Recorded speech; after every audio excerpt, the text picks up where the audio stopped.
everyone's settled in. Hi everyone, good evening and welcome. I am Madeline Ho, a graduate student at the Neuroscience and Mental Health Institute, and I will be your host for the evening. Before anything else, we acknowledge that we live and work in Amiskwasiwaskahikan, or Beaver Hills House, the literal translation of the original name for Edmonton, located within the northern prairies of Turtle Island, the original name for North America. These are the traditional lands to many peoples, including the Cree, Saulteaux, Nakota Sioux, Stoney, Dene, Métis, Blackfoot, and many more. This place is also called Métis Nation of Alberta Region Number 4 and Treaty 6 territory. As researchers and artists in the field of neuroscience, we recognize the long-standing wisdom Indigenous peoples have cultivated in understanding the mind, body, and spirit as interconnected. Indigenous knowledge systems and healing practices offer profound insights into mental health, resilience, and the neurobiological impacts of trauma, which are now echoed in modern neuroscience. We are grateful for the traditional knowledge keepers and elders who are still with us today and those who have gone before us. We make this acknowledgement as an act of reconciliation and gratitude to those whose territory we reside on.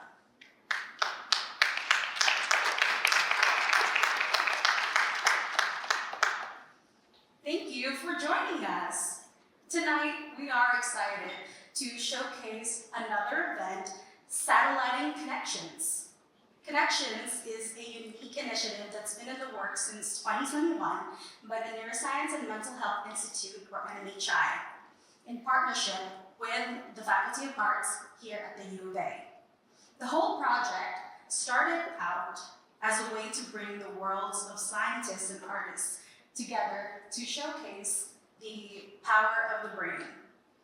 We might be used to thinking that art and science live as worlds lying in antithesis to the other, but really, together, they create a fuller picture of what it means to be alive. This isn't a new idea.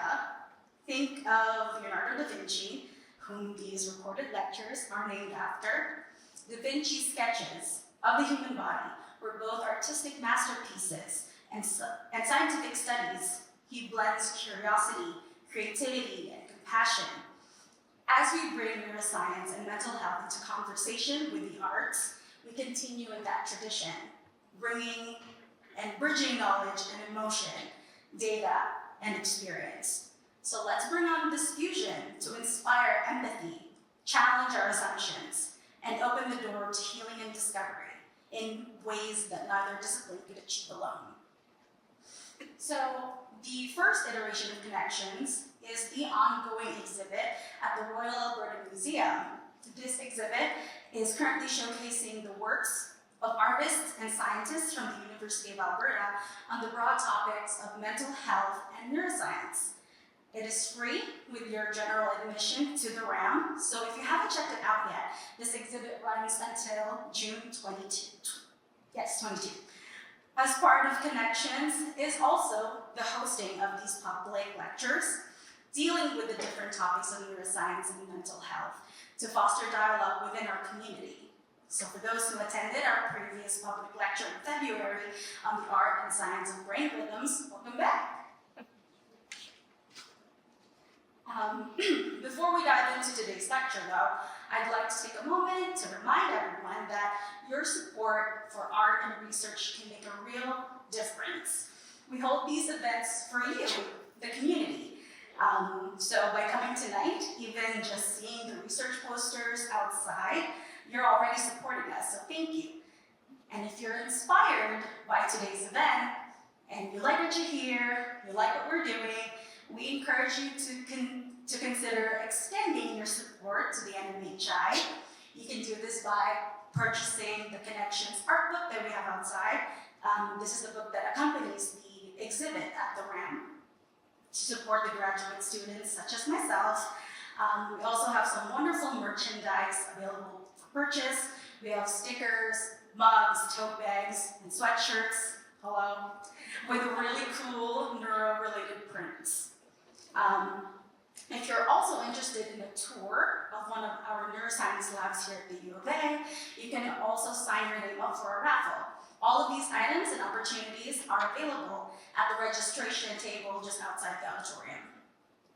And if you really, really like what we do, we also encourage you to donate directly to the NMHI through scanning the QR code that you see on screen. Every contribution, big or small, strengthens our research institute and promote creative collaborations that drive positive change. So we thank you so greatly for your generosity and for being part of this initiative. Tonight, we feature a panel of voices that bring diverse perspectives on addiction and substance abuse. Tonight's schedule will begin with a series of quick-fire 5 to 10-minute lectures by our speakers, followed then by a Q&A panel where we invite all of our speakers back up to the front to take questions from you, the audience, to bring to our panel discussion. So, here are your speakers tonight. Shanell Twan is the Assistant Manager at StreetWorks, Edmonton's harm reduction program, and the Community Liaison for the Royal Alexandra Hospital's Addiction Recovery Community Health Program. Tamara Deedman is an artist and educator whose work is rooted in empathic making and explores how personal histories and inherited archives are used to cope with mental illness, addiction, grief, and healing. Heather Morris is a professor in nursing at the University of Alberta and a former public health nurse with an interest in health services, harm reduction, and drug policy. Monty Ghosh is a medical doctor and addiction specialist who works out of the University of Alberta Hospital in the Foothills and Rocky View Hospitals in Calgary. Anna Taylor is a professor in neuroscience at the University of Alberta and a biomedical scientist that studies pain and substance use. And without further ado, let's welcome Shanell Twan to start off the lectures.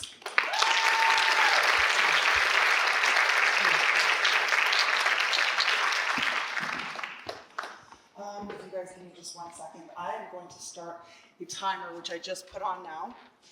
And for a lot of folks, you may have heard or seen on social media, today is May 5th. It is Red Dress Day. So in our community today, many people walked from Jasper, location on Jasper Avenue, to the Alberta Legislature, where we heard many voices speak very loudly about the people that they love that should still be here. And it was a very powerful event. And the reason I bring this poster board is because these are my friends and family who are missing and murdered. And at the event, it was an incredible show of, I think it really could have highlighted what we're talking about here today about the importance of art when it comes to science and healing. And just so you know, we do have permission to light a small fire. It's right down. So I'm here, I guess, today. So Kansei Mitsugutu Kikiwa Chabsweo, Skuchiwas Kahigan. My name is Shanell Twan. I'm a carrier Shuswap woman. On my mother's side, on my maternal mother's side, Spanish native, and on my father's side, they were settlers, European settlers, Duke of Bourse. And so I'm very privileged to be speaking here today, especially when it comes to even, I can share with you even personally. So I am the oldest of 6 children, but I am the only one with a Caucasian father. And so I've really seen I bore witness to what that meant for my siblings who are visibly Indigenous. And even though I'm a treaty status holder, my brothers and sisters are visibly Indigenous. And so when even going through school, I see the treatment that I received compared to the treatment that they received because of my white passing skin.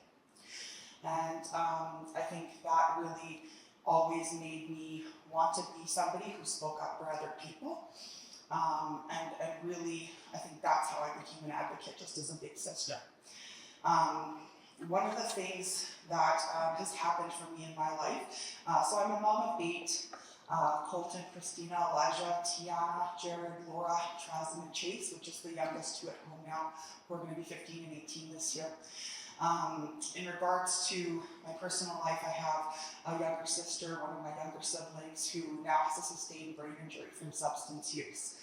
We know in community we see the repeated naloxone of our community members, and so the reality for us is bus stations and LRTs should not be default supervised consumption sites, but I see it in our community as almost a way for people to use as a self-defense mechanism to be somewhere in public where they know that there are cameras and somebody will be called to respond to them.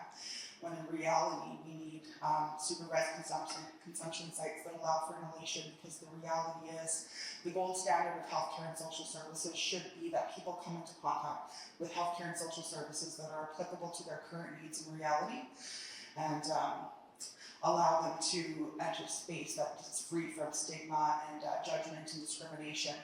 Unfortunately, that is not the reality for so many folks in our community. Recently, so the top 5 inner city agencies, Boyle Street, Bissell, all of the main ones who are looking after our unhoused neighbors, they hold and host a quarterly memorial every spring, summer, fall, winter. And just this past spring, for the spring months, we hosted a memorial for 105 people. And that was for a period of 3 months over the spring. Prior to that, we hosted a memorial for 151 people. And that was over our winter months. Prior to that, we hosted a memorial for 118 people. So in a 9-month period, we memorialized 366 people in our community, which means quite literally for us more than 1 person a day is lost in our inner city. Now, for a lot of people, some people in the crowd know me, and I would say the normies. So I consider the normies like folks who are, driving in their cars on the way to Starbucks, or, walking their dog, and they just kind of look and go, oh, that's none of my business, and keep walking. The hard part for me is to know that we live in a society where people will turn a blind eye to somebody that they see struggling in the street, when the reality is, if we were only able to see that person's story, if you were only able to know that person's story, your heart would be open for them.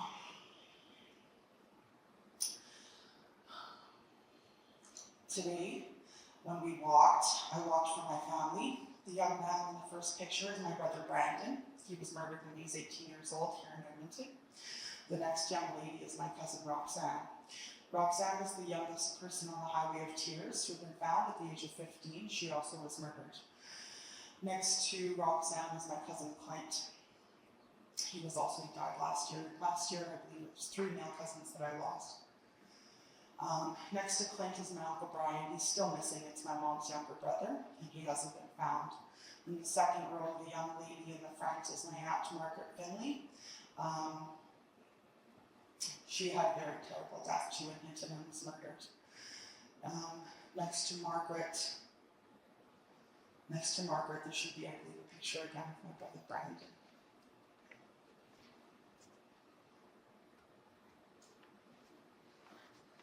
And then next to Brandon is Caroline, my cousins Caroline and Jaden, and many of you may have heard of that in the news recently about the death that occurred outside of the school here in Edmonton. Just to note, there's also a memorial round dance coming up on May 31st. Cook and Donna, my dad's cousin, is hosting a memorial for her daughter and her granddaughter, and everyone from the community in Edmonton is more than welcome to come and attend and just spend some time in community and be in community with people. On the bottom row, those are friends of mine that we grew up in the same complex together. Our moms were friends and drinking buddies. We went to school together, and they too were all murdered. The thing is, nobody should ever have this many people that they've lost. But the reality is, for us, on a daily basis, we're still losing community members. And these aren't these people or those people. It's us. It's me. It's my people. It's our And when I was asked to come and speak here today, honestly, I read the 6 questions in the email and I was like, oh, that's going to be easy. And then when I got here, they're like, oh, that part comes later when we sit down and have a discussion. Do you have your slides prepared? I was like, I got my ego covered, I got my search, and I'm here. And the reason I'm here is because I know that you guys aren't just the normies. You guys might be mainstream citizens of Edmonton, but I believe that you guys are honestly here tonight because you care. That you care about other people in your community.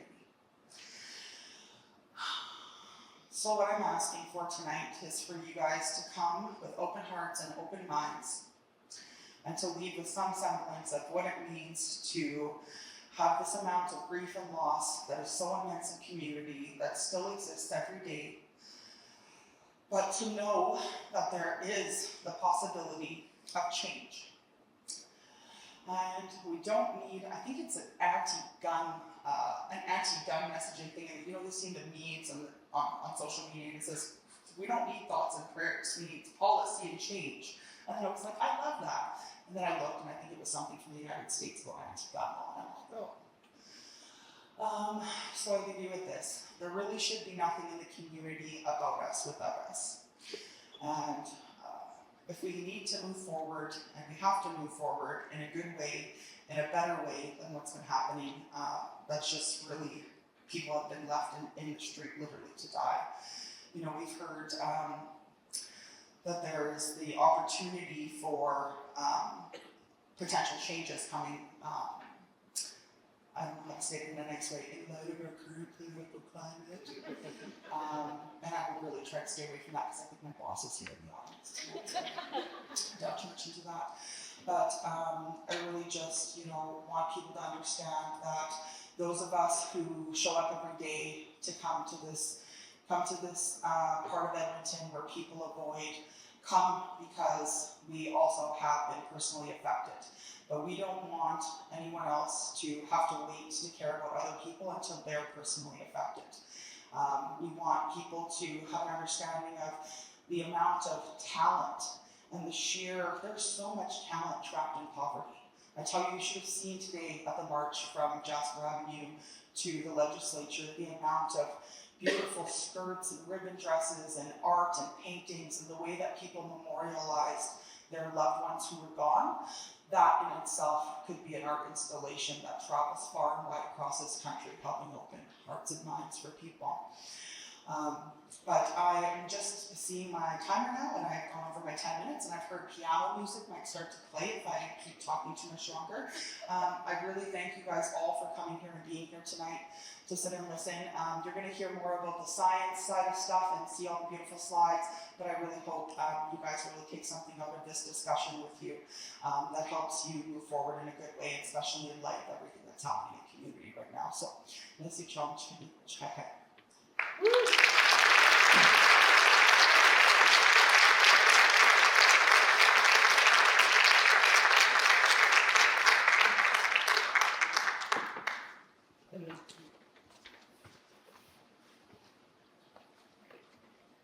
Sorry, Miss Madeline. Great.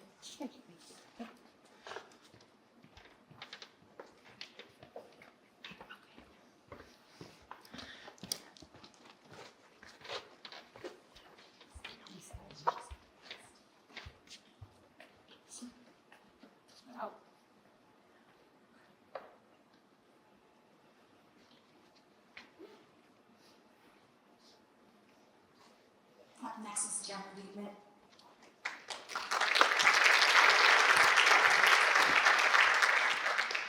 Hello, everybody. My name is Tamara Deedman, and I'm an artist and educator here in Edmonton, Alberta, and a recent graduate in the Master of Fine Arts program with a specializing in printmaking and art and design. I'm the artist on this panel tonight. Today I'm going to be speaking about my thesis show and research, Crowded by Your Absence. We don't have time to go through the entirety of the gallery show, but I'll be focusing on 3 components, and more specifically, how intergenerational coping mechanisms are embedded in our material worlds.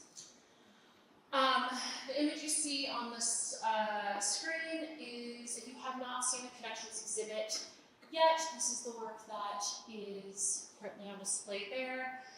It doesn't necessarily relate heavily to the Crowded by Your Absence show, but this work had to happen in order for me to get to where I ended up. So, as we get into it, I do want to mention that I talk about the lived experiences of substance abuse and confronting parental death head on.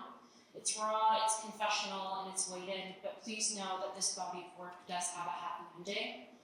And also I want you to know that the care of yourself is more important than this talk. If at any point you feel that you cannot take on the work head on, please know that I'm not going to be offended if you leave. Please take care of yourself. That is first and foremost, the most important. Crowded by Your Absence is rooted in the transformative care of personal histories, inherited archives, their handwritten corresponding records, mental illness, coping mechanisms, grief, and what it looks like to heal. This body of work talks heavily about addiction and the physical manifestations of substance abuse and coping. It's important to note that this work comes from a deep place of empathy and responsibility.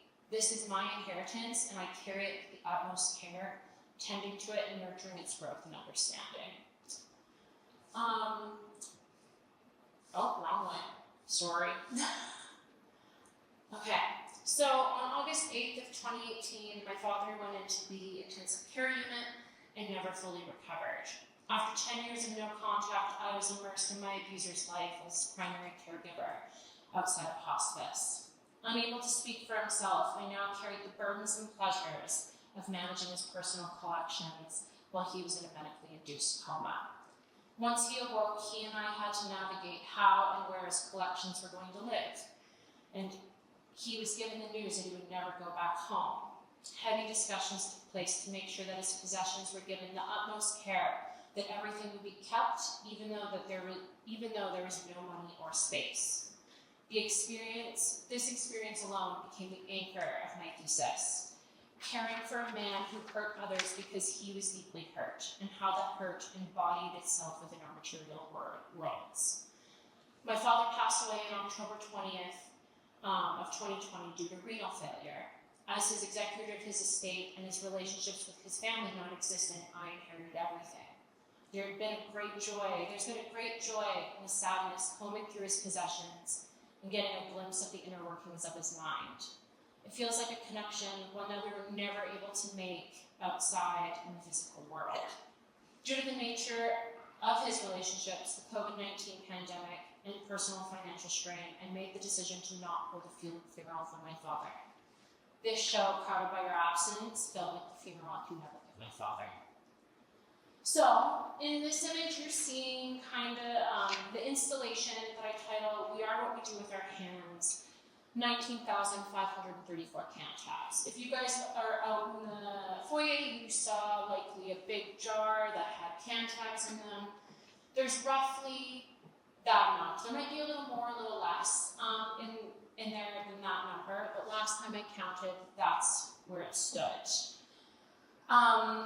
Throughout this talk, you're going to see that all this work is connected through one object, and it's going to be the can tab. My artistic practice is embedded heavily in the weight and materiality of objects, how they are holders of identity, memory, trauma, and grief. In this installation, objects and printed objects are in conversation, an investigation of the physical manifestations of the routines of surviving, hoarding, and substance abuse within domestic settings in rural Alberta. I see the can tab similar to the way individuals who have experienced loss experience a dime. Every time I see a can tab out in the wild, when I'm walking, I'm reminded of my father and the man I got to know in the last 2 years of his life. In my hometown of Mira, Alberta, if you guys have ever heard of it, they were real big during COVID for anti-vax policies. Not surprising. In my hometown of Mira, Alberta, population currently is like 481. Their archive and district museum have always kind of romanticized the idea of what it was like to live in like a rural space that was pivotal to the history of Alberta's railway systems. At the front of our local museum was a giant ball of twine, said to have been made by the general store owners in the early 1900s. They would keep every piece of twine and tie them together, each piece from shipments of goods they had received from the railways. There was no note how long the owners did this, but unraveling the museum claims that it would be 12.98 kilometers long. The rug of cantabs in this piece is the counter to it, the idea of reinventing the archive as a place of coping and mourning. I offer up a common reality of what the routines of coping and mourning can look like in rural townships. The rest of the work surrounding the cantabs reflect and juxtapose my lived experiences of the gravity of dealing with mental illness in domestic spaces. Hold on, we'll go back one here so you guys can see it. There we go. Four unfinished tables hang on the wall, looking directly at their own imprint on 6 curtains hanging in the window. The tables, which were made by my father, and their imprints printed by me, are a juxtaposition of the healthier side of coping, making. These tables, like the cantabs, held no utilitarian purpose or no monetary value, but my father carried both to every place he lived till we moved him into continuing care. Let's see. We'll go back to this slide here. So this whole body of work is also about routine. There's comfort in routine. The routines of collection, the routine of substance abuse, the routine of coping mechanisms, and for myself, the routine of printmaking. The pinch of a cantab, wiggling it back and forth 19,534 times, the measuring, cutting, and screwing together 4 octagonal tables and 1 more twice their size. The dance of rolling up the tables up in ink to imprint 6 identical curtains on their surfaces. It's a shared labor, one that feels like connections as makers, but as individuals needing to cope. So, this is just like a bit of the process, kind of that dance I was talking about, what it means to ideate and make in the studio space. So a big part of my research is the labor of printmaking. I can't get into the whole rigmarole of print as much as I would love to. But what drew me to printmaking in the first place was process, labor, routine, repetition, and the multiple. I was a horrible painter, not in skill, but in business. Letting go of a piece that I had put my whole self into and then to never see it again was something I couldn't fathom. The multiple of printmaking allowed me to cope in the same way my father did, by collecting. I would create one, and then I could keep one, or I could create many, keep one for myself and let the others go. So in this work, you'll see there's a series here. In the show, there was five series of prints here. The series in my show I considered my father's formal introduction to viewers, a curated collection of lithographic and photopolymer gravure prints of objects that denote a complicated relationship with my father. For this talk, I decided to showcase the piece, A Melancholic Archivization of Your Addiction, which is this piece here, which is in the foyer. A small glimpse into my father's desire to cope and collect. I am implementing those same coping mechanisms, documenting each item through my hand with tenderness, all a proxy for my father. This is my quality of time with him, the ceremony, the act of bonding through his things. A personal transformation happens through the process of making each of these prints. They are a way of moving through our histories, freeing myself from the burden of their emotional and physical weight. The next slides are not necessarily ones that talk about the cantab, but I talk about the labor and process of print and how that's important to this body of work. This is the 2 finished pieces, and in this slide we can see kind of process.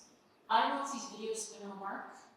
They're very quick, just showing you kind of snippets into what it looks like to make these.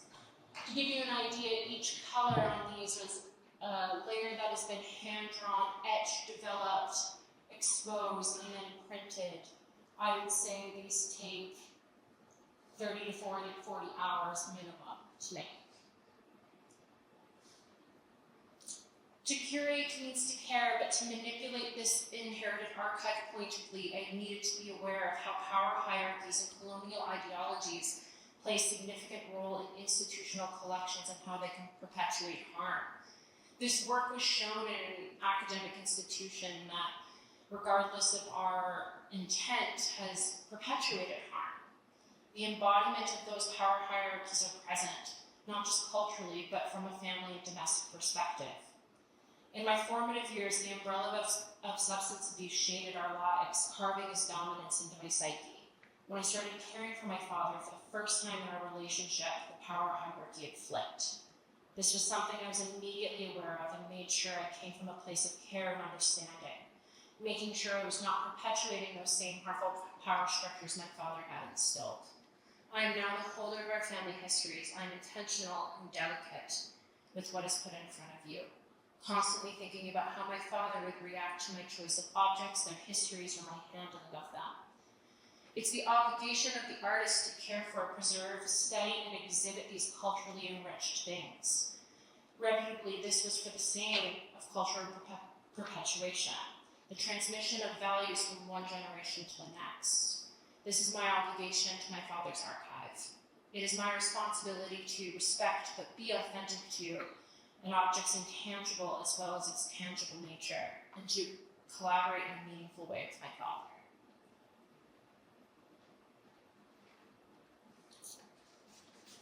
So this is the last piece I'll talk about. This piece is titled, I Am Not a Daughter, I Am a Vessel of Grief. It is the bookend of my thesis work, the embodiment of what it meant for me to grieve authentically and publicly while dealing with the weight of my father's substance abuse. For this work, I received 2 tattoos, an American traditional rendition of my father's 1950s child stuffed monkey on my shin, and a neo-traditional bolo tie made of cantabs housing the pendant of the necklace he was wearing when he passed. I then laser engraved my tattoo collection onto my father's clothing, where they existed on my body. The act of sharing my collections and my methodologies in coping with him. During my time of caring for my father, and then in his passing, I had the honor of getting to sit with his things, sharing his coping mechanisms and his collections. And this is me sharing mine with him.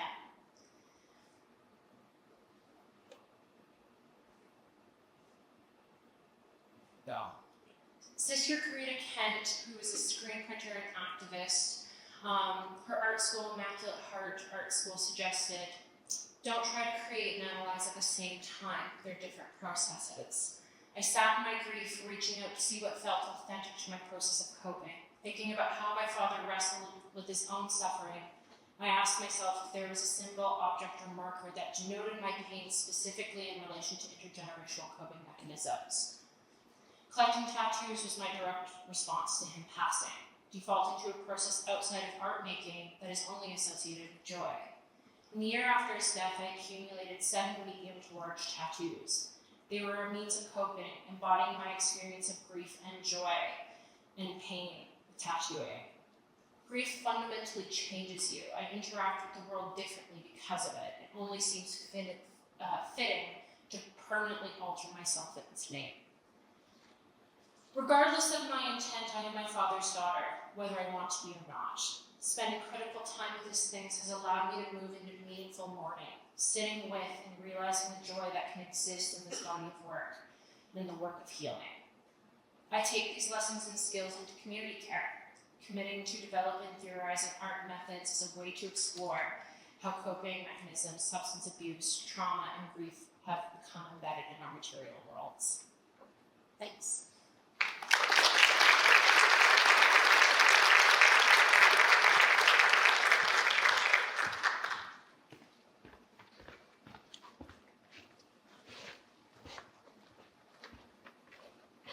Thanks, Tamara. Next we have Heather Morris.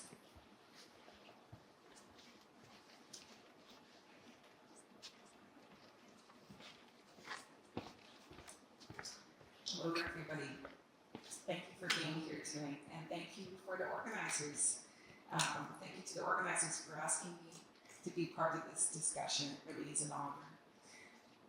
The main message that I want to convey with my portion of the talk tonight is let's listen to those directly impacted by substance use when seeking solutions to help end the toxic drug crisis. And I hope to do this by sharing some of the findings from our team's research study entitled Understanding the Short and Long-Term Impacts of the COVID-19 Pandemic on People Who Use Substances in Edmonton's inner city, findings of the 2023 ICHWIP cross-sectional survey. So I want to begin by acknowledging our study team from the Inner City Health and Wellness Program, we also call it ICHWIP, representing researchers and practitioners from a variety of different faculties here at the U of A, the Faculty of Nursing, Faculty of Medicine and Dentistry, School of Public Health, and the Faculty of Education, as well as our community partner, Boyle Street Community Services. And I also want to acknowledge members of the ICHWIP Community Advisory Group, which is composed of people with lived a living experience of substance use and of being unhoused. They have absolutely been instrumental in terms of helping us with all phases of the project. So our team undertook this study which aimed to measure the current health and social status of people who use drugs in Edmonton's inner city. And to our knowledge, this study represents the largest survey of its kind in Edmonton to date and possibly in all of Alberta. We interviewed a total of 499 people between April the 11th and September 15th, 2023. Participants residing in or accessing services in Edmonton's inner city participated in structured survey interviews that were conducted by myself and 6 research assistants. Some of our research assistants have lived or living experience of substance use and or a history of experiencing unstable housing themselves. Interviews took place at Boyle Street Community Services and Radius Community Health and Healing. They lasted on average 53 minutes, so about an hour when you consider the consent form as well too. And a $30 cash honorarium was offered to each of the participants to compensate them for their time.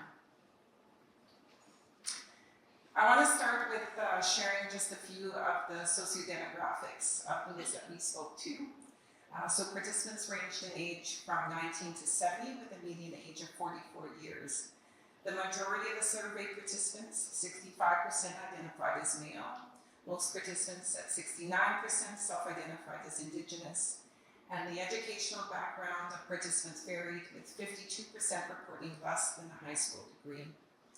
The majority of participants, 65%, reported incomes below $20,000 a year in the last year. 80% of participants reported not having housing on the day that they were interviewed. Participants indicated experiencing a variety of living situations in the past 6 months, and note here, people could choose more than one option or more than one response. So some of these included not sleeping, so walking, staying up all night at 80%, sleeping rough on the streets at 76%, staying in shelters or hostels 72%, staying in camps or squatting at 60%, as well as other responses there.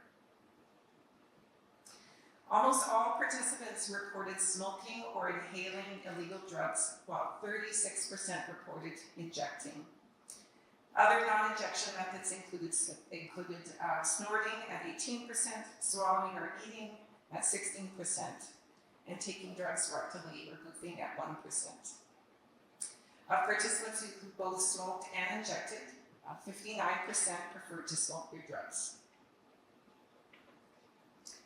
Now, participants who reported non-injection, so primarily smoking of illegal drugs in the past 6 months, were asked which non-injection drugs they had used at least once during this time. Amphetamines or meth was mentioned most often, followed by crack cocaine and heroin.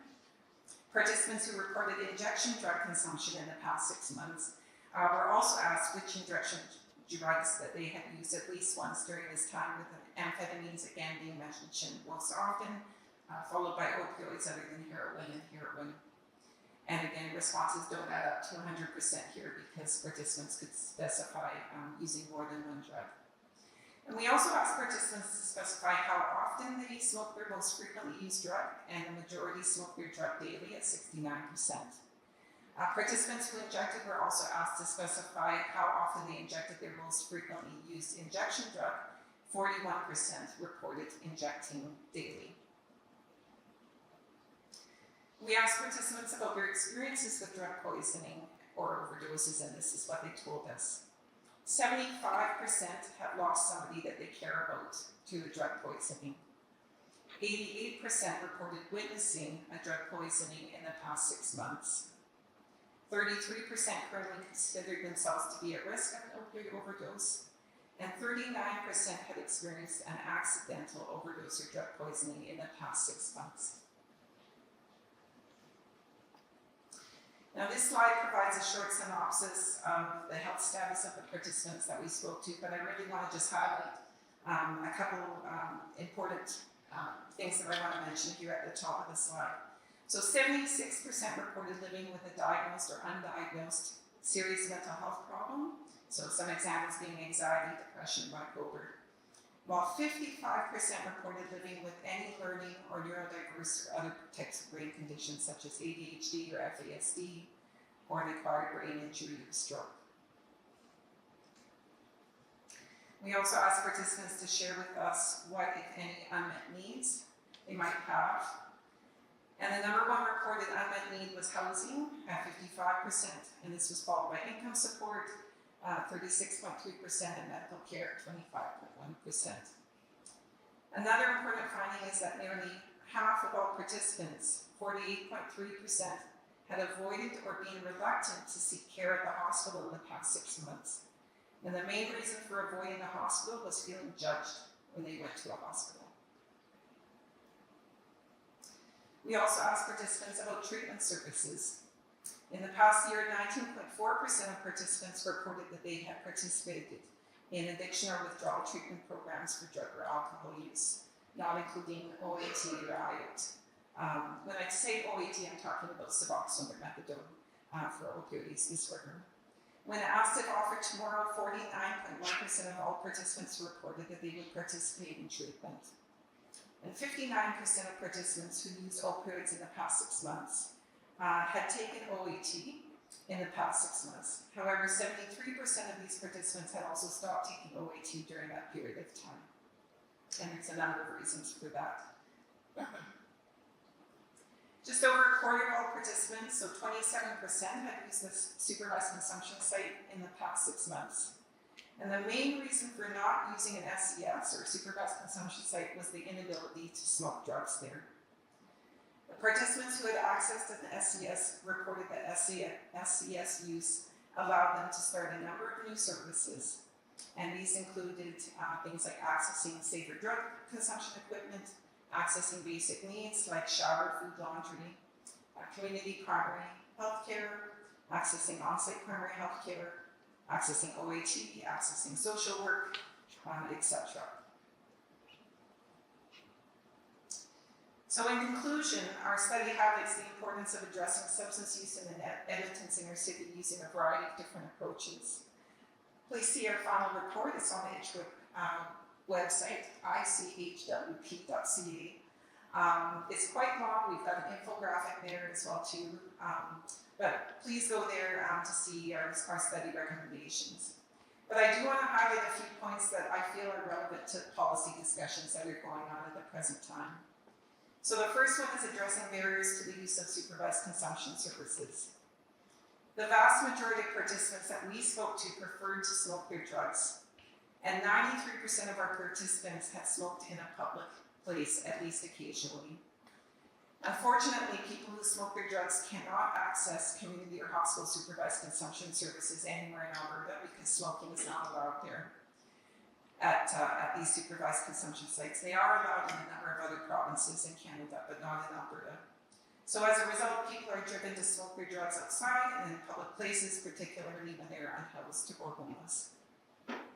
Number two is addressing current barriers to accessing voluntary treatment. 19.4% of participants reported that they had participated in addiction or withdrawal treatment programs for drug or alcohol use in the past year, not including OAT or IOT. And 59% of participants who used opioids in the past 6 months have taken OAT or OAT in the past 6 months. However, most of these participants had also stopped taking OAT during the period of time for a variety of reasons. Barriers include clinic hours, problematic clinic hours, or physical accessibility. So this really presents a stark reminder to us that if you are unhoused, there are many challenges to taking a daily medication that oftentimes has to be distributed and absorbed by healthcare providers. When asked if offered tomorrow, 49.1% of all participants reported that they would participate in treatment. Now, treatment comes in many forms, but for those who may want residential treatment, as one example, there remain long wait times for people wanting to access such services here in Edmonton and elsewhere in the province. And I personally know somebody who is currently waiting 6 to 8 weeks to get into an AHS residential treatment program here in Edmonton. Number 3 is addressing, we need to basically urgently address the need for housing. 80% of participants did not have housing at the time of their interview, and housing was the most reported health and social service need by study participants at 55%. In writing our final report, we suggested a number of solutions that could be scaled up locally and provincially, including expansion of Housing First initiatives. In short, housing is harm reduction because having a roof over one's head will not only help with alleviating public drug use and help alleviate many of the harms that accompany substance use, but also provide the much needed stability that is needed to access treatment options that currently exist. So thank you again for your attention. Thanks to the Royal Alexandra Hospital Foundation, the CIHR, who provided financial support for this study, all of the research staff who were involved, our community partners at Royal Street Community Services and Radius Community Health and Healing, and as well support from the George Spady Supervised Consumption Site. Most of all, we want to extend our sincere thanks to the research participants who generously shared their time, their experiences, and their stories with us to help us all better understand the health and social service needs of people who use drugs in Edmonton's inner city. We could not have done this without them.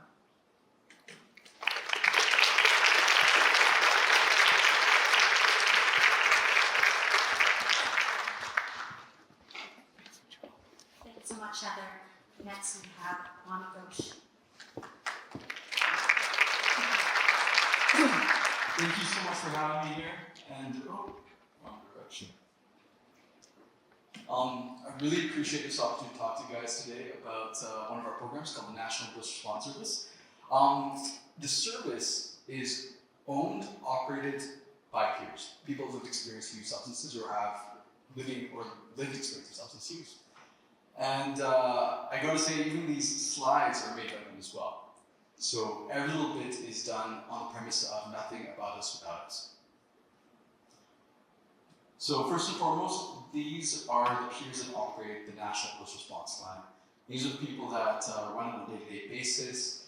They help with the finances, they help with hiring, education. They are the backbone of the service. And I want to point special attention to the person on the right, Lisa Morris-Miller. She's our CEO, and she's sort of the main person behind the program. It is her sister who founded the line. I'll go into that in just a bit. Bit of background, about anywhere between 50 to 70%, even as high as 80% of people who are dying of a drug poisoning event or an overdose are dying because they're using alone by themselves. There's a variety of reasons for that, but that's the main issue that we're dealing with here in our province as well as across the country. And there's some good news. We know that naloxone works. It works to reverse potential drug poisoning event or an overdose. And we know that supervised consumption services are the gold standard for dealing with or helping people avoid having an adverse outcome from an overdose or a drug poisoning event. But there are some limitations. First and foremost, they're limited towards a 500-meter radius around in terms of reducing mortality rates. This is done based off a study that was done in 2011 in Vancouver. That being said, there's been an updated study that shows it's up to a kilometer radius away from the supervised consumption sector to reduce mortality rates. But there's also some evidence that shows that even beyond that radius, there's positive effects as well. But again, there are limitations. So the way the service works is that if you are using substances alone, you pick up your phone, and this is of course if you have a phone, And you call this 1-800 number or 1-888 number, and you're connected to the person with lived experience on the other end. And they ask you an identity and identify. You give them the first initials of your first name, last name, and date of birth. That's all you need. You can make up something if you want to. And you tell them your location. That's one of the crucial pieces of this, that you have to give them your location. And you come up with a game plan with the peer on the other end. So this is either, they say you can call EMS for you, or if you're, say, in a harm reduction housing facility, you can give them the number of the front desk. Or if you have a family member nearby or someone that you trust, you can give them their number. Our sort of ultimate backstop is the EMS 911 call-out that we tell our clients, our participants. But if at any point in time you have an adverse event, you have a drug poisoning event, we will enact your preferred response. And we will dispatch EMS, for example, to your home to resuscitate you. So really, the service is there to deal with some barriers that exist with physical suppressing substance services, which again is the gold standard. It provides so much more than what Reliant can support, but it does take care of the geographic issues around suppressing substance services. We know we can't have one in every neighborhood. We know that there's people in suburban communities that use substances that don't have access to physical suppressed consumption sites. We know that stigma and fear is often an issue for people to show up to physical suppressed consumption service. A lot of our callers are professionals. They're what people, what Shanell would call the normies. Normies, I think is what you call them. So people who are physicians, lawyers, engineers, military officials. These are the people that are often calling the line. It deals with time barriers, which we'll go into in just a bit, as well as limited mandates around SESs, which Heather talked about. So we know a lot of people who are using substances are using the inhalational route of substance use, and therefore can't access a physical site because we only have 2 sites in the entire country that support inhalational routes of use. So there are some limitations of the service. First and foremost, some people might be drowsy and may not exactly be overdosed or having a drug poisoning event. And we still dispatch emergency services to them. So we've had a few false call-outs. All in all, though, over the last 5 years of the program since 2020, we've only had about 5. In some jurisdictions of the country, police may come to the call-out. This can be problematic, especially if you have children on site. If you have a warrant for your arrest, that can be problematic as well. So we have the Good Samaritan's Law, which protects individuals, but those are kind of the limitations of the law. And also, drug paraphernalia falls outside of that law as well. So if you've got drug paraphernalia on you, or if you have substances on you, that can be confiscated and taken away from you by police. And last but not least, some people might overdose quite quickly, and emergency services may not arrive in time. I'm happy to say, however, that NORS over the last 5 years has not had a single death at all. So we're very, very lucky. And we've gone beyond just overdose support as well. So often we provide peer support on the phone line. There's a lot of mental health supports that are provided as well.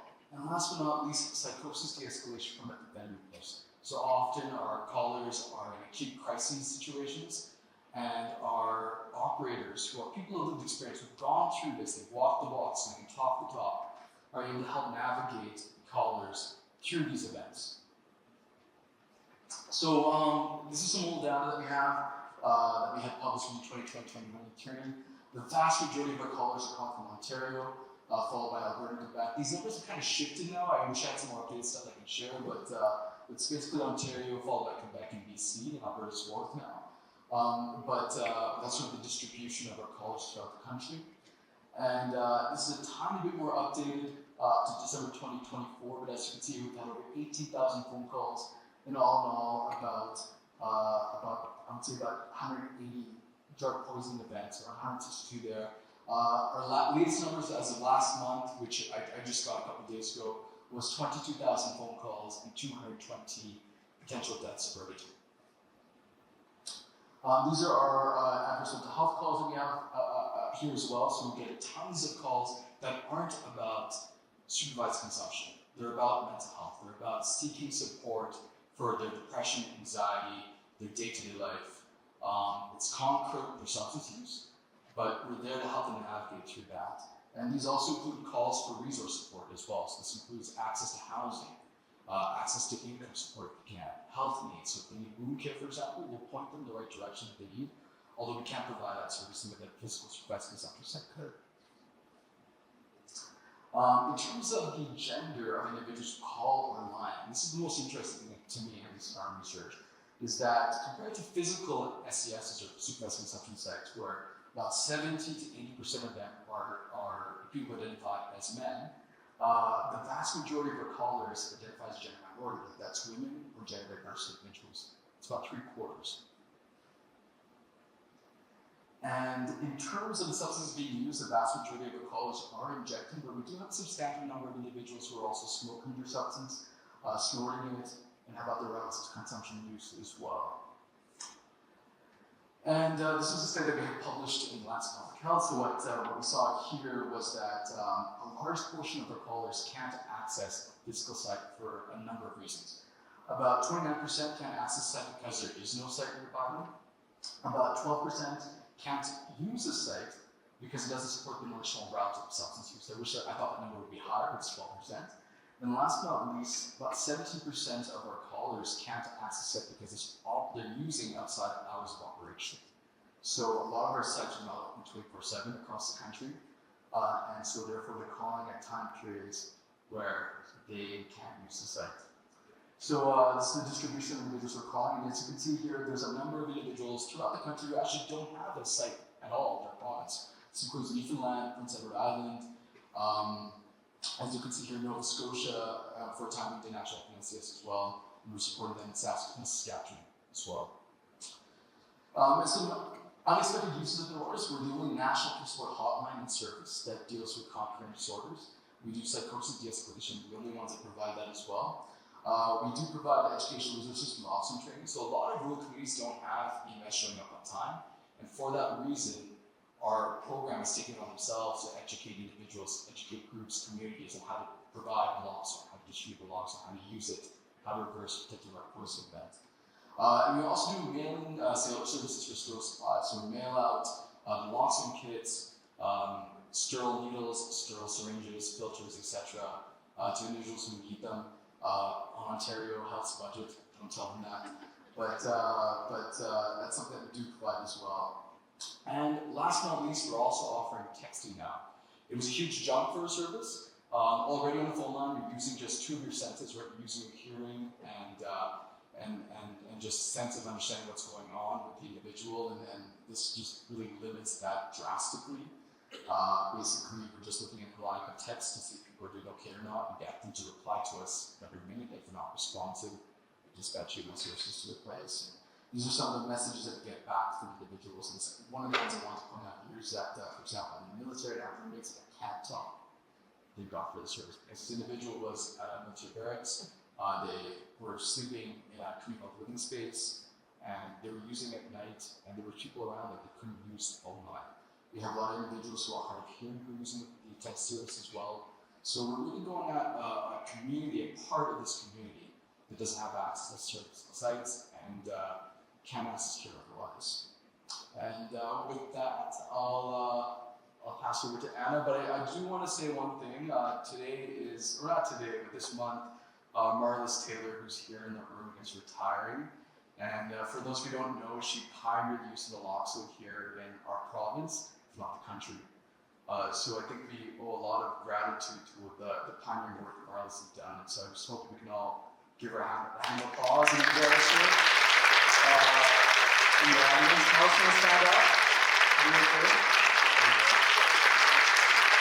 And thank you for all of you.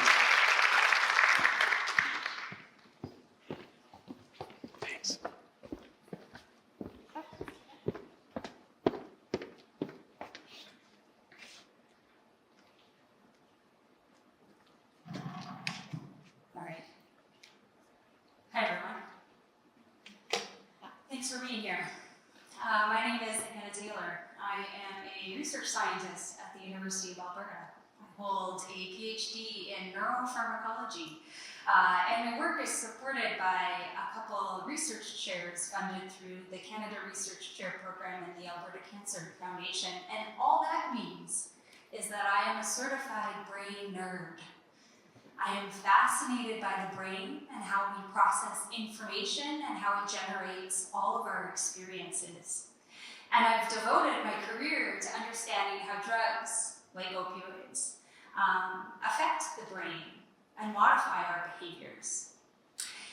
And so I thought today I would take my short time in front of you to make the argument or to explain how I think that discovery-based biomedical science, brain nerds like myself, can contribute to the issues of substance use, can contribute to our understanding and to ultimately treatment of substance use disorders.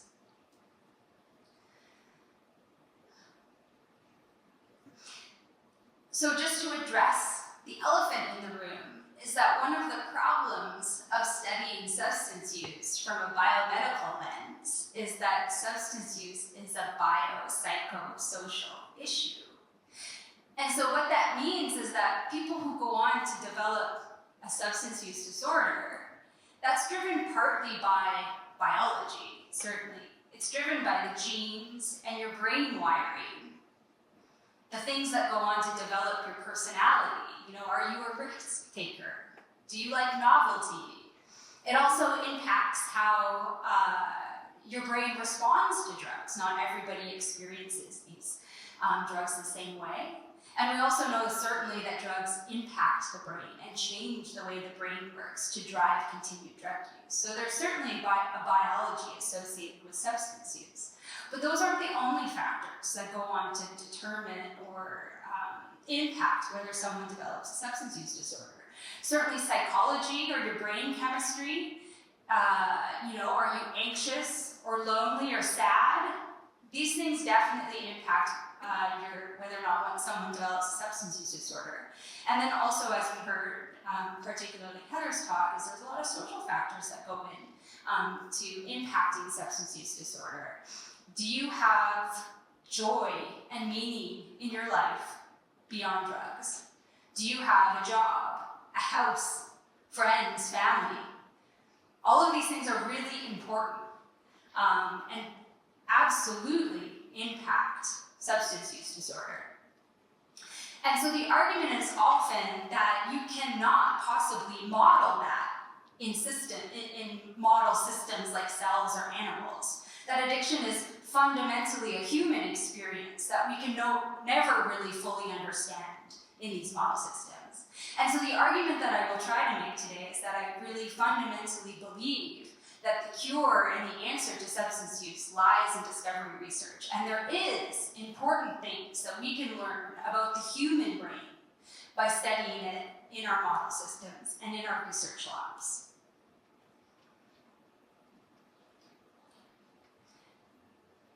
So the most common model used in neuroscience research is the mouse. So the mouse is a powerful model system to understand the neurobiology of the human brain. So first, mice are mammals like we are, and so we share 90% or more of the same genes.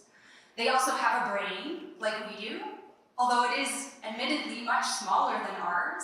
It actually is roughly organized in many of the same ways. Mouse brains have an amygdala, and a hippocampus, and a prefrontal cortex that looks a lot like our amygdala, hippocampus, and prefrontal cortex. The other thing is that if you zoom in to the brain, and you look at the level of the synapse, the cells between a mouse brain and a human brain are virtually indistinguishable. They look the same. And so there's a lot you can learn by looking at the mouse brain. The other thing that's really important is that not only are our synapses and our cells the same, but actually how the environment impacts drug behavior is quite similar between humans and between rodents. So the first observation of this actually came from the rat park experiment, which some of you may have heard of before. It's a very famous experiment that happened in the 1970s. It had a lot of methodological issues with it, so that specific study I don't think has really held the test of time. However, the basic observation that environment impacts drug use has been replicated many, many times over the past 40 years, and I think it's a really robust experience or observation.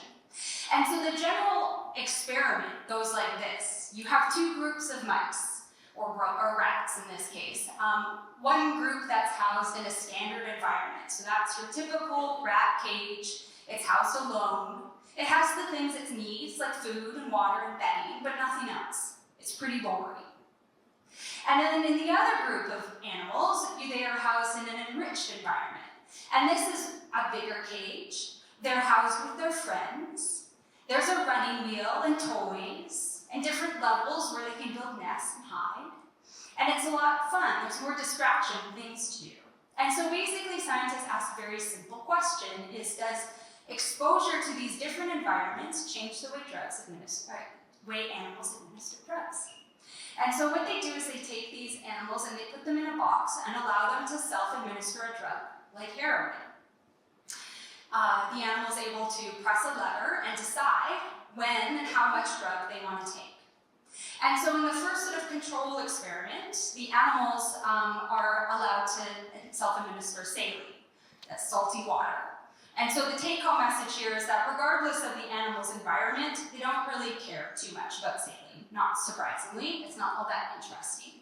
However, if you take an animal that was in the standard boring environment and you give them the opportunity to self-administer heroin, they self-administer a whopping amount of drug. A shocking amount of drug in a very short amount of time. Then, if you take the animal, an animal that's in the enriched environment, and ask them the same question, almost always the animals will choose to self-administer significantly less drug. And so the only difference here is environment. And that when you have an enriched environment that provides joy and meaning, besides drugs lose value. This is true for rodents, and it's also true for humans. And so I think this kind of emphasizes a point that I would like to make, is that we often think about neuroscience as separate from social sciences and psychology. But the reality is that everything that we experience and learn and feel is derived in our brain. And that our experiences, whether it's our friendships, early life trauma, other experiences etch themselves on our brain permanently and change the way that our brain functions and responds to drugs. And so I think there's a lot we can learn in these model systems in understanding how the brain is influenced and modified by our environment and how that impacts behaviors like substance use. But really the main advantage to using model systems like mice is that we are currently living in an incredible era where we have these fantastic tools that allow us to visualize and measure every single neuron in the brain at once.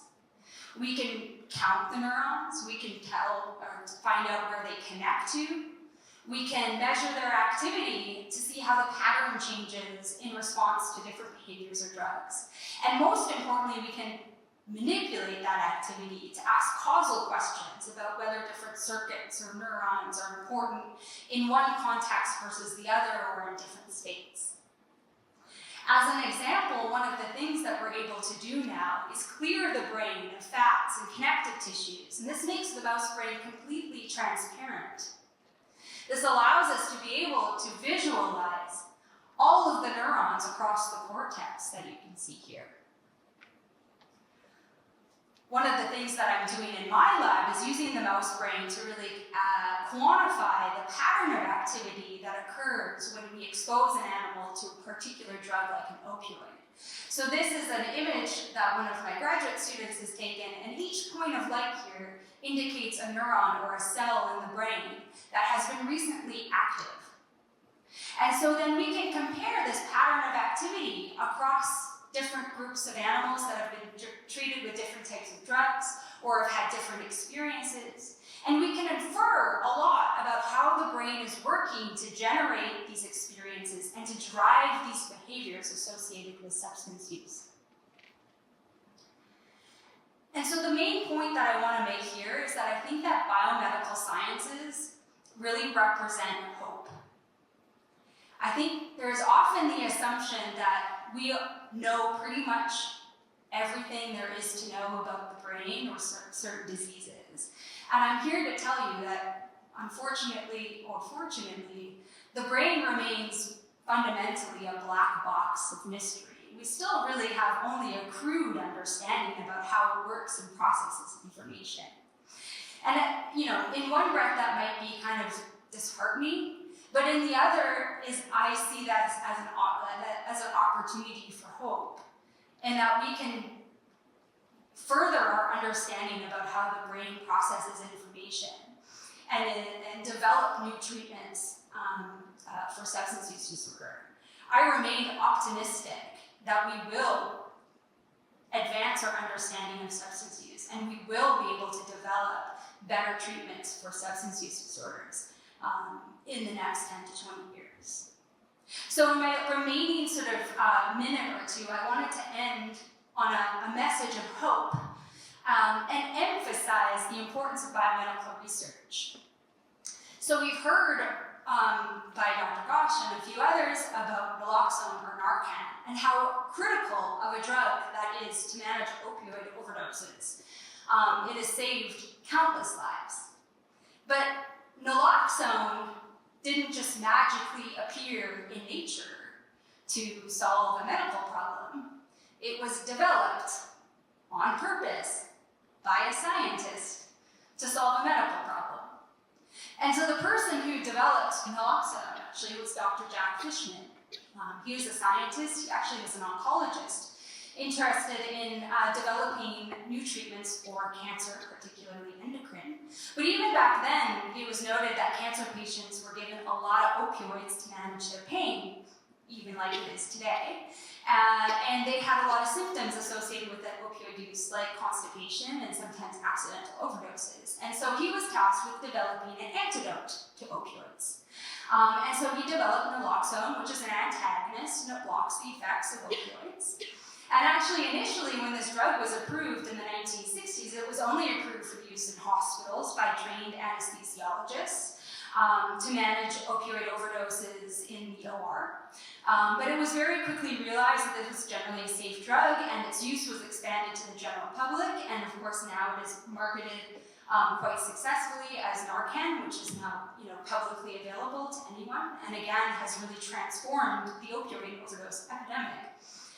It's really terrifying to think about what the opioid overdose epidemic would have been like without naloxone. And so I think we all owe a great debt of gratitude to this particular scientist for developing this particular drug. And that I think that I look forward to the next drug or the next discovery that will happen possibly now or is in the process that will revolutionize the way that we see or treat opioid use disorder. And the final story I'll talk about Dr. Fishman before I get off the stage is that, quite sadly, but I think poignantly, is actually Dr. Fishman lost his stepson to an opioid overdose in 2003. His son or stepson used an opioid drug that was tainted with fentanyl. His drug dealer dropped his body on the steps of the hospital and left because he was worried about getting caught. And unfortunately, he died before he was able to get the appropriate medical attention. And so his son's life almost certainly would have been saved by the drug that his stepfather had developed, but he didn't receive the treatment in time. And I think what this anecdote shows is that, like what Shanell mentioned, is that I think the opioid overdose crisis really touches all of us. None of us are protected or not impacted by this epidemic. And that the impact from this research and the speakers today really emphasizes the importance of this issue in our society. So with that, I would like to say thank you very much. And I think I'm the last speaker, so we get to transition to the discussion period now.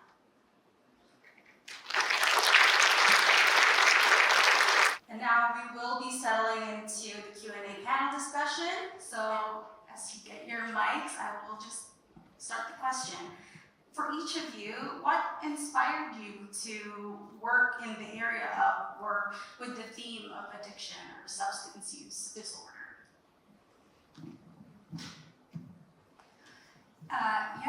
So as I mentioned, I'm a brain nerd. And really fundamentally, I'm interested in, how our brain generates our experiences. And fundamentally, drugs that people take alter how we experience our environment. And so are kind of interesting tools to be able to understand how, drugs affect our brain and ultimately our experiences and perceptions of those around us. So I really got into it, honestly, as I mentioned, I am a nerd, about understanding how drugs impact the brain, because I think they can fundamentally reveal how our brain generates our conscious experiences. Santa. For myself, it was just a confluence of different factors. I was really interested in global health. I'm an internist by nature. And the first job that I had in Calgary when I moved there from Edmonton, from here, because this is where I did all my training, was working at a shelter. And I did medicine at the shelter, but I quickly realized that their medical needs by far were not their main issues. It was the substance use that was affecting that. Definitely overpowered everything else. So there was that, and I gotta say, the reason why I love this sector is just because it's just a great intersection between social science, medicine, social justice, the justice system, politics.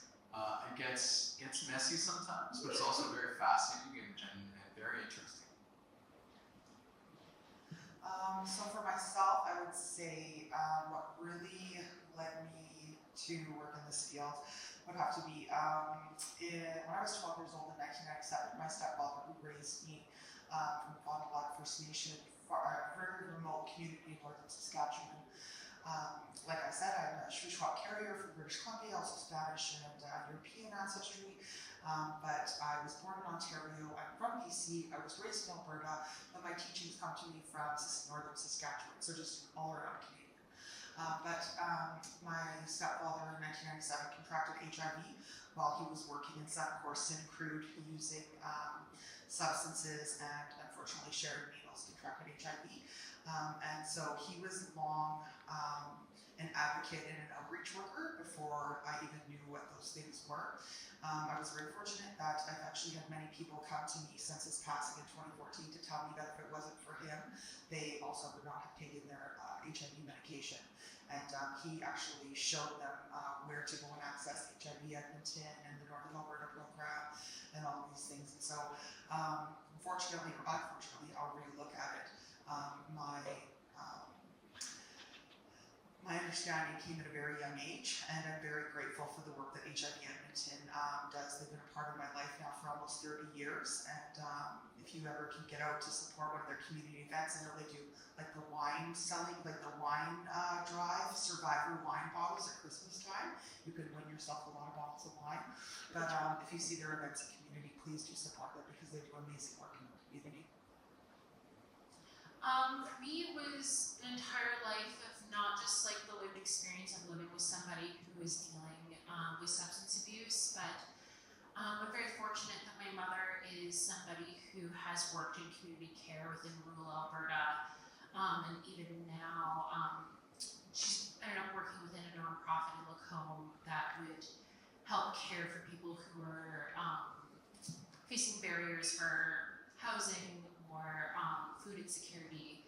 And watching my mother, who's a very compassionate woman, care for her surrounding community. When I was a child, my mother was kind of on an offshoot of victim services, doing debriefings for sudden deaths within rural Alberta, which was really common a lot of the time just because of, again, isolation and access to medical services and emergency services not making it there in time. And then as I moved to Edmonton and I started working within nonprofits within the Artist Run Centers and through Alberta Health Services, I got to work with a lot of communities who were looking to find wellness through the act of making, and they got to decide what wellness was through the act of making.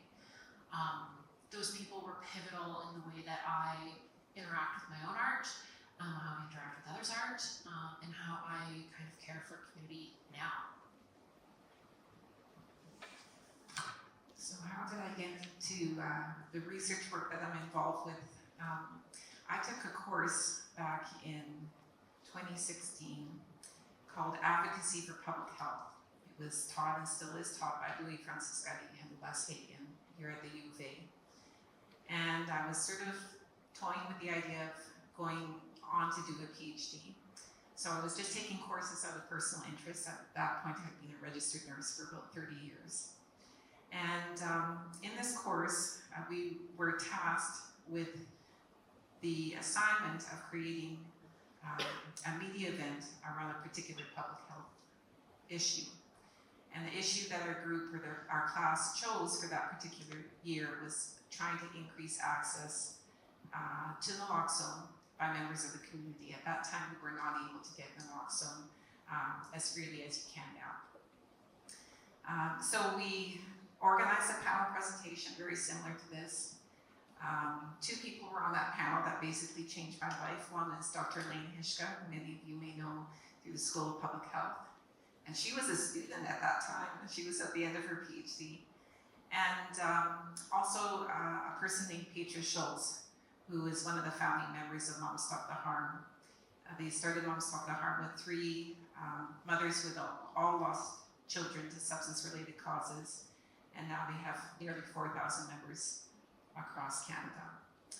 So when that experience was finished in terms of setting up the media event, I basically decided I didn't want this to end, and I wanted to continue, and I approached Elaine, asked her to be my supervisor, and then one thing led to another, and we were actually connected to a researcher at University of Calgary.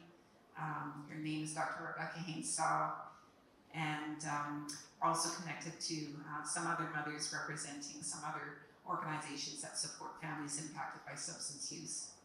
And then my PhD experience, again, was something that changed my life again. So it's a reminder to me, and I think to all of us, we meet different people along the way in our education or in our work lives or in our personal or professional lives that really do have such a huge impact on our lives and change our lives for the better. Thank you all so much for sharing such diverse yet meaningful beginnings. We have a question over here. Hi, thank you so much for presenting on all your topics tonight. Just looking at the choice of illicit substance that most frequently it's methamphetamine. And I'm just wondering, is there anything on the horizon or current in Alberta? I'm from BC, so it's very different, to treat stimulant use disorder. I know in BC we'll use sometimes methylphenidate through kind of the safe supply pathway, but just wondering if there's any discoveries for the methamphetamine use disorder. Thank you. No, thanks. I wasn't expecting a question from me that I could answer, but so the short answer is no. And I'll say as a scientist, methamphetamine models were really popular in the 1980s, and they've kind of fallen out of fashion to the opioid overdose models because that's really been the predominant topic that we hear in our culture. And it wasn't until I moved to Edmonton and I talked to my colleague in the emergency room, Kevin Skolvenik, who's also a faculty member at the U of A, who was telling me that this primary issue that he deals in the ER in Edmonton is not opioid overdose, because opioid overdose, you've got naloxone. So, you know, they come in overdosing, you can administer naloxone and they're out within a few hours. But with methamphetamine, that's a really long intoxication that takes up an emergency room bed. And we don't really have any good incoming sort of down the pipeline. Like you mentioned dopamine targeting drugs, which are old drugs that we could potentially repurpose, but they have a lot of problems. And so we're now pivoting our research in our lab to actually go back and look at those old methamphetamine models so that we can look at this and develop actually more targeted, better therapies to reverse methamphetamine intoxication. And I think that's like a really excellent example of how open communication between scientists and clinicians who are on the front lines is absolutely critical to really design biomedical research so that it's the most impactful for our communities. Could I add to that? Yeah, so as a physician who treats this, so we've got a few things in our toolkit. So we have contingency management, which is a behavioral treatment plan. It's very hard to administer. It's based on rewards that are alternative to substances. I can go in with it on it with the audience, but it's pretty complicated. But the other thing that we have in terms of medications is we do have bupropion, so it's also known as Wellbutrin, naloxone. So there's a trial that was published in the Journal of Medicine about 2 years ago. So a multi-center trial that showed that bupropion at high doses combined with naloxone was able to reduce overall consumption of methamphetamines and keep people in abstinence, which is their goal. Now, abstinence is the primary goal for most of these papers. What we have seen, and actually it's shown a negative effect, it hasn't been shown to cause or help with abstinence necessarily. What we have seen is with these medications a reduction in use. So often what we do with these medications, we use them as a harm reduction tool.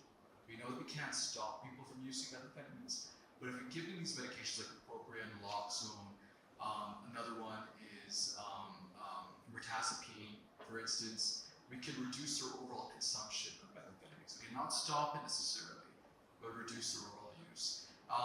So that's kind of the way of the future. There will be a trial coming to Calgary, hopefully to Edmonton soon, as well through CRISM. So we are looking at high-dose Vyvanse as a means of treating methamphetamine use, and it's being done in conjunction with the BCCSU, for example, along with some other partners across the country. So Ryan, I would just add, the really important thing that you mentioned in your question was access to safe supply.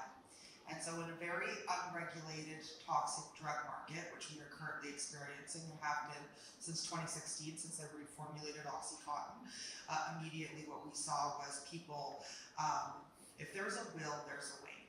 And so when OxyContin was reformulated, we instantly saw people who came and told us all sorts of recipes about even using the microwave or cooking it or using a fresh cut pop. There were all kinds of things.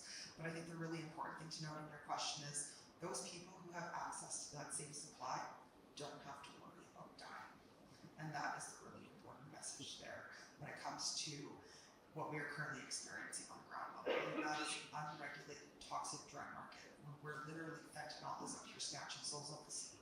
And right now we are seeing 3 different samples of methamphetamine that now contain things like carfentanil and fentanyl, where people are taking a substance, having one inhalation of what they're smoking, and actually going into a seizure.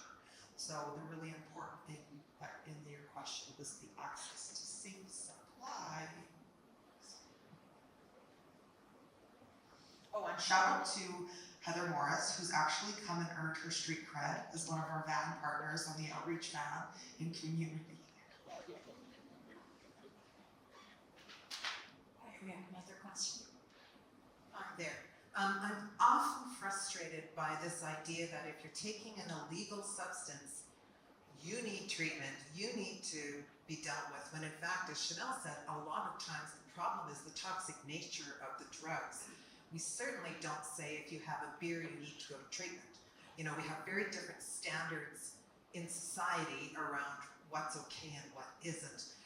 And so in our world, what we would talk a lot about is that we don't necessarily have a drug poisoning crisis. We have a drug policy crisis, because the policies, to what Dr. Taylor was saying, it is complex and there are all kinds of different factors involved here. I'm wondering, what drug policies would you, each of you, think would be helpful in this situation that we're in right now? I'm going to start by saying absolutely supervised consumption sites that allow for inhalation. We've seen through Dr. Morris's work, Heather's work, where 94% of people are actually using by inhalation.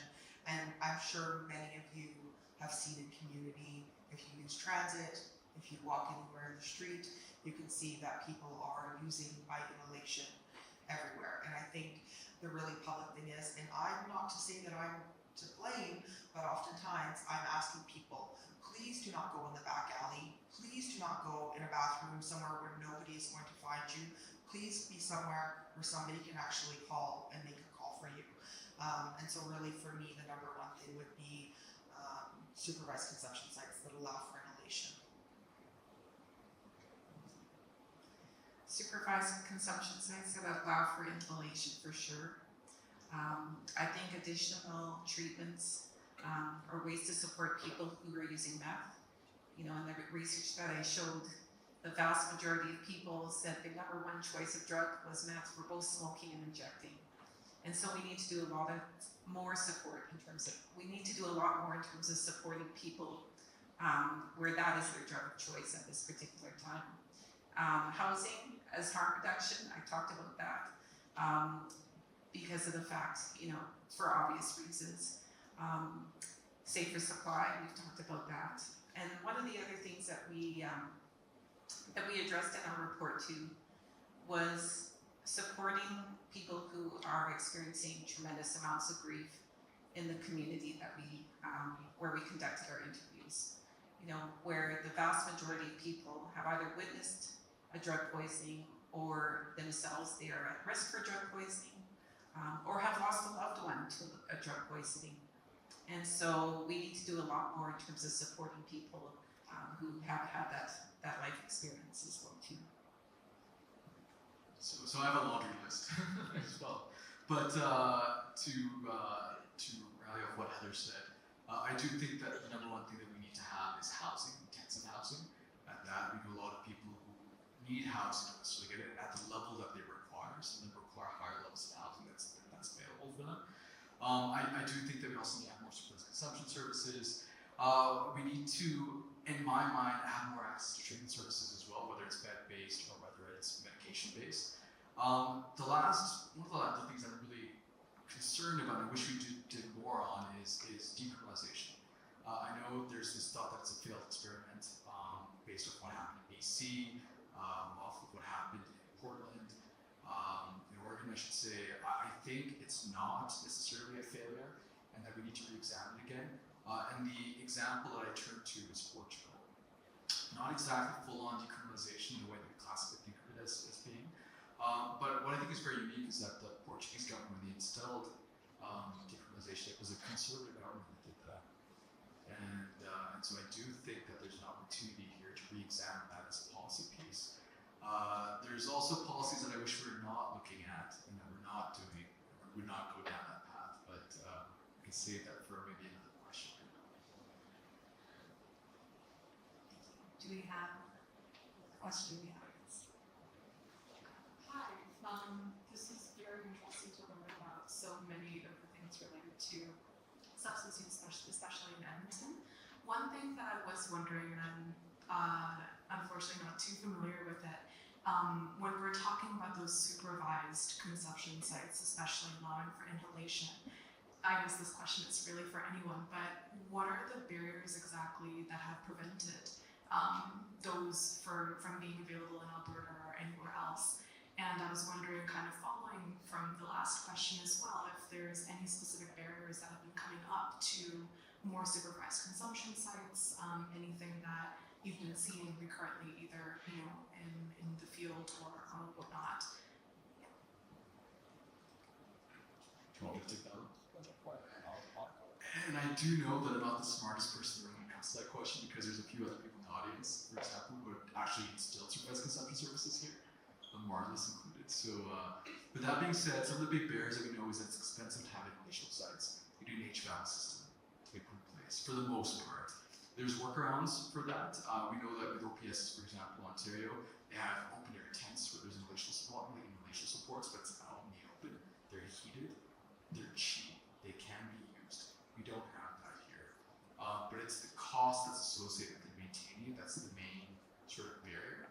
The other barrier that we do have, of course, is opposition, community-based opposition, political opposition to these sites. And I do think that despite the rhetoric that you hear, that there can be a balance that's struck that not only supports the community and their needs, but also the people who are using substances who also live in that community. Again, we can strike that balance. I just don't think sometimes there's a will to strike that balance. I think also we can't ignore the fact that there are political barriers to supervised consumption sites in Alberta. I think we're all aware of that. There was the largest busiest supervised consumption site in all of North America, which was in Lethbridge, and it was shut down by the provincial government a number of years ago. And that supervised consumption site did have a couple of facilities that allowed, or a couple rooms, I guess, that allowed smoking. So I think we can't ignore the fact that politics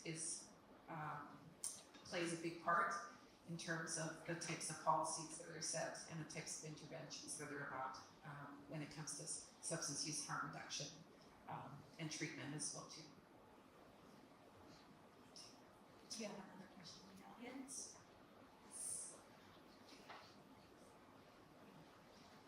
First off, thank you again, everybody, for all of your expertise. I'm just wondering, and this is a very ignorant question. I work downtown, so I see a lot of houseless people quite often.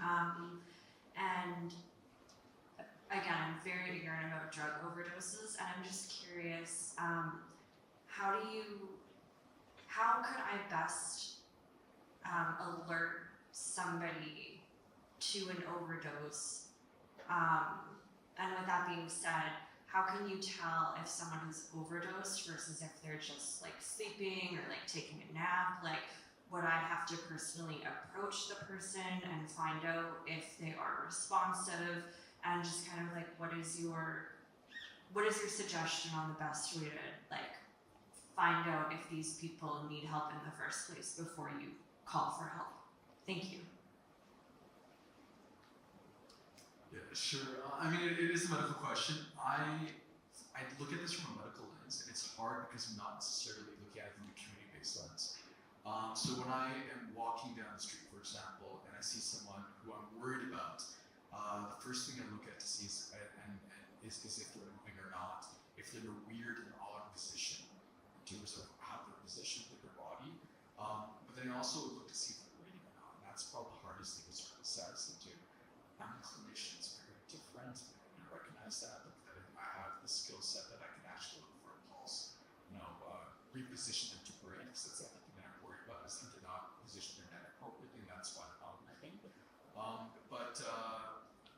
I think from a bystander perspective, layperson's perspective, just again, trying to see if someone is breathing out is the key thing here, and it's hard to do. There's some training available. I would encourage you to get the training. St. John's Ambulance does provide some training around this. There's a lot of other agencies such as Streetworks and Most provide training as well. I think it's an essential skill that should be done with first aid. And they can give you the knowledge that you need to help potentially reverse drug poisoning. And I think that's just crucial. And having a logs kit, I always carry on with me wherever I go. And knowing how to use it, it's really simple to use. It's not scary at all. If you're afraid of using needles, like I have an inhalation kit you'll probably get as well.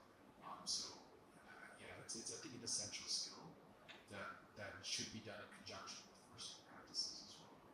Can I add to that? Just as I think I'm probably more like you in terms of background. I don't have a medical background, but I also am encountered by your same conflict of like, what do I do?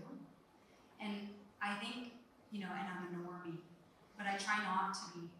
And I think there is just no harm in asking, hey, are you okay?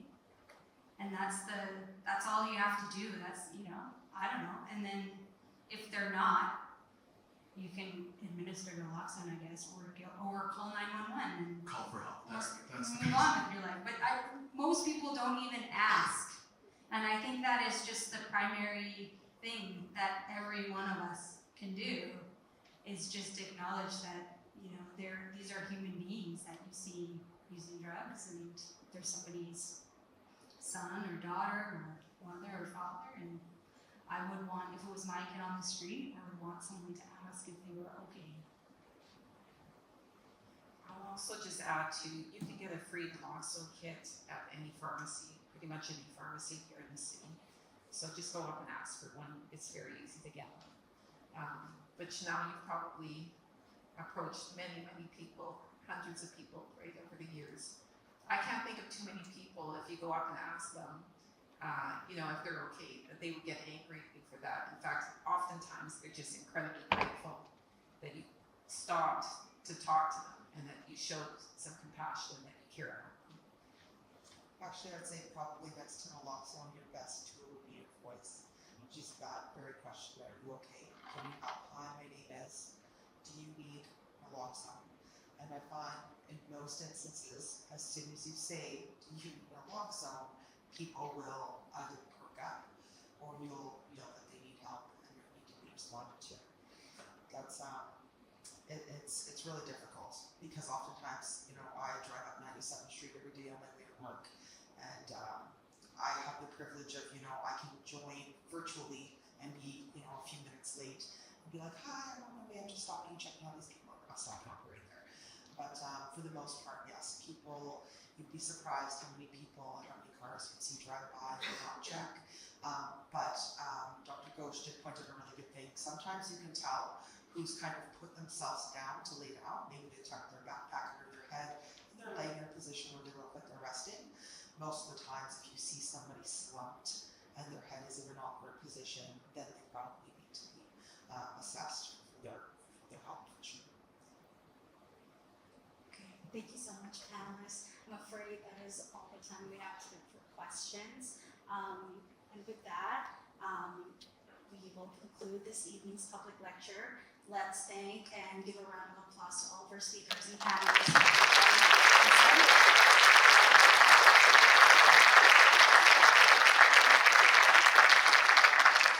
Before we go, I want to quickly thank the organizers of the event, particularly Kennedy and Shanell of the NHI, Dr. Anna Taylor for helping us get the band together.